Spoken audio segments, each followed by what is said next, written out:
All right, yo, this is a passage out of Astral Travel by Gavin and Yvonne Frost, for real.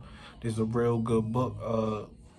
Help you learn about astral travel and how to do it, techniques and what to expect and things like that. So I'm gonna read y'all an interesting part that I fucking read out of this shit that I like. All right, no, you're not dead. An incident from the life of one of our research demonstrators shows how beneficial knowledge of the astral plane can be.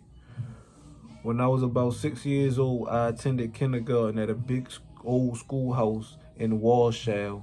One day, when I was returning from the restroom, I slipped and fell down along a flight of stairs that connected the classroom to the upper stories of the house. I remember sitting atop step and watching my body being taken by the ambulance attendant. I was totally terrified. I had no idea what was happening to me. I knew little to nothing about death.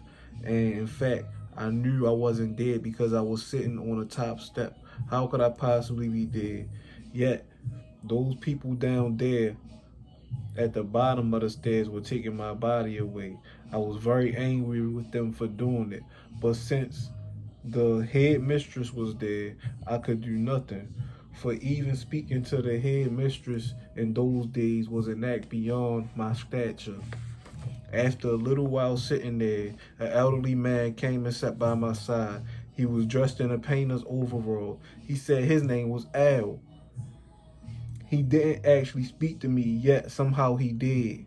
I told Al how annoyed I was that those people had stolen my body. Al assured me that I would get back.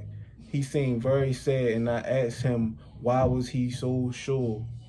I asked him why was he so sure I would get my body back.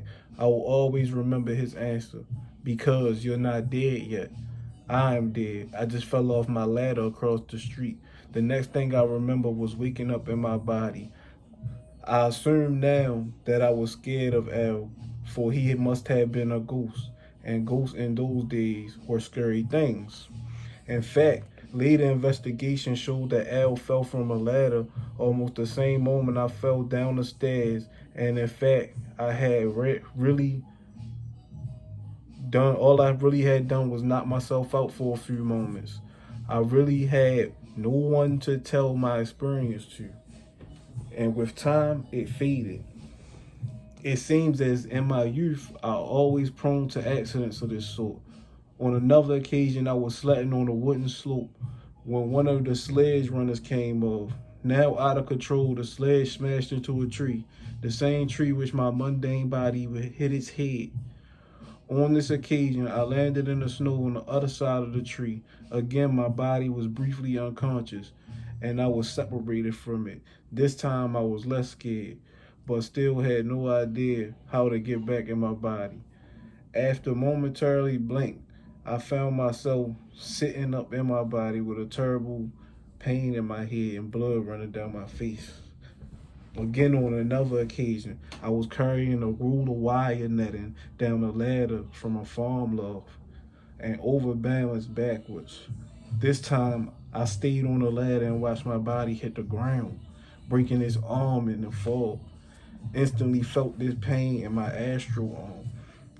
It say the Canterbury Institute research shows that when astral consciousness knows the body is going to hit something, it hangs back, letting the body go on, even presumably to the accident site. In thousands of cases in occult literature, you will astral consciousness is fooled so that when the body is abruptly stopped, the astral consciousness continues on and ends up free of the body on the other side of the accident site. In thousands of cases in occult literature, you will find that many data of these types of astral separation.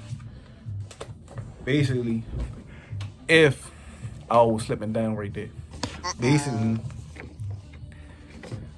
when a traumatic accident happened to somebody, their astral body that animates their human body could separate in anticipation of the impact it'll separate from each other. And you could look down and see, like, damn, they doing this with my body, but you could still see everything that's going on. Like when he fell down the steps and he said he seen a man who fell, he died, but he was unconscious, but he could see him. It's because they both was existing in the astral plane at that moment. While this man was permanently out of his body, he was temporarily out of, the person who was telling the story was temporarily out of his body for real. And he would get back, and the other man knew, because he knew his body was too damaged. He was really dead. So he was really sad over that for real. So that's like an aspect of what you expect when you astral travel. That's how ways people get out their body unexpectedly. Sometimes you get out your body unexpectedly, had those type of out of body experience and shit. And like, it's other techniques to get out your body for real, but those the traumatic ones that'll get you out for real. And these ones that people probably done experienced before, a lot of people have for real. And that's an aspect of astral traveling. So you'll want to get this book by Gavin and Yvonne Frost. So basically they got a lot of studies they did at something called the Canterbury Institutes, where all the people who done had psychic experiences, work with magic, all type of stuff like that, and people get their experiences. That was one of the accounts. That was a few of the accounts. Like he said, when he was carrying a barbed wire down a ladder or whatever, he fell and broke his arm, and he saw that.